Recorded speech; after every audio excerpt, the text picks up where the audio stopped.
हाय, नमस्कार. मी सोनाली. मी माझ्या नवीन यूट्यूब चॅनलमध्ये तुमच्या सगळ्यांचं मनापासून खूप खूप स्वागत करते. आजचा दिवस तुम्हाला खूप छान जाऊ हीच देवाचरणी प्रार्थना. काय झालं, घरी आल्यानंतर अचानक भावाचा फोन आला आणि त्यांनी सांगितलं की आपल्याला शेगावला जायचं आहे.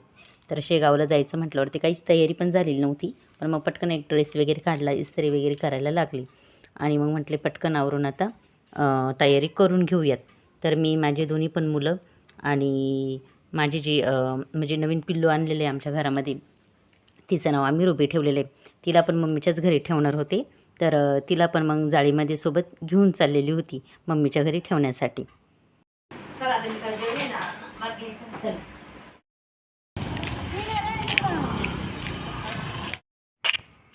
आम्ही सिन्नरच्या बसस्टँडवरती आलेलो होतो आणि नाशिकला जाण्यासाठी बस पण लागलेली होती.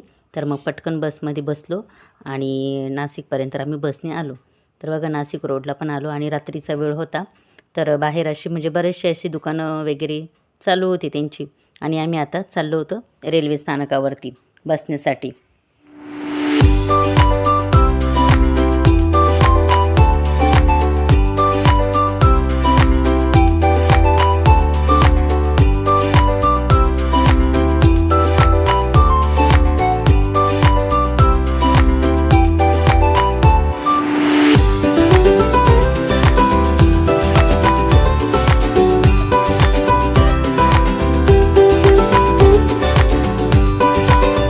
9:15 वाजता रेल्वेचा वेळ होती. तर मग रेल्वे पण लागलेली होती. तर मग आता आम्ही सीट वगैरे पण भेटलेलं होतं आम्हाला रेल्वेमध्ये आणि कंप्लीट 9:15 वाजता शेगावला जाण्यासाठी रेल्वे म्हणजे नाशिक रोडवरून निघाली होती. पोचल्यावरती रात्रीच तिथे आहे ना म्हणजे रिक्षा पण लागलेल्या होत्या.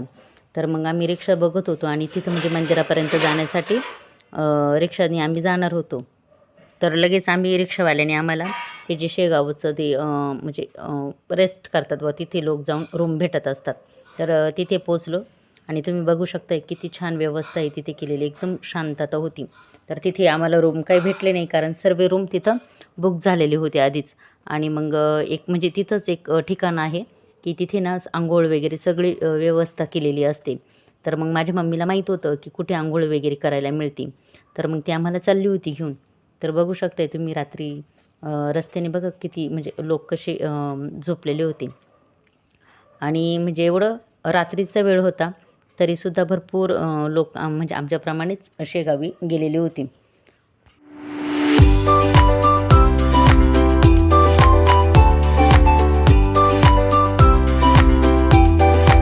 आमच्या सगळ्यांच्या सकाळी सकाळी आंघोळी पण छानपैकी झालेल्या होत्या. पहाटेचेच 5:30 वगैरे वाजलेले असतील आणि तिथली व्यवस्था खूप सुंदर होती. तर त्या लोकांनी आम्हाला आंघोळीसाठी पास दिलेले होते. तर मग ते पास पण आम्ही तिथं जाताना जमा करून जायचे होते. तर मग गेटवरती ते पास वगैरे देऊन झाले आणि मग पुढं आम्ही आता आलो होतो. तर रस्त्यानेच येणं चहा पण प्यायचा होता. तर मग सकाळची वेळ होती तर मग मस्तपैकी आम्ही चहा वगैरे घेतला आणि देवदर्शनासाठी तिथून निघालेलो होतो.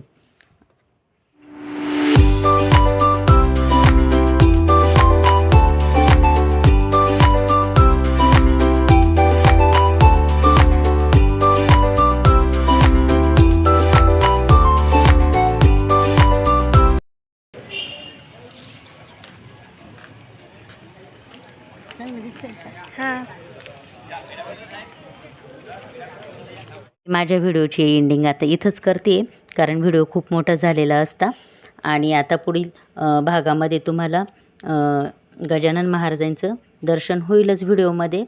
तर चला, माझा व्हिडिओ जर तुम्हाला आवडला तर नक्कीच लाईक करा, शेअर करा आणि सबस्क्राईब करायला विसरू नका.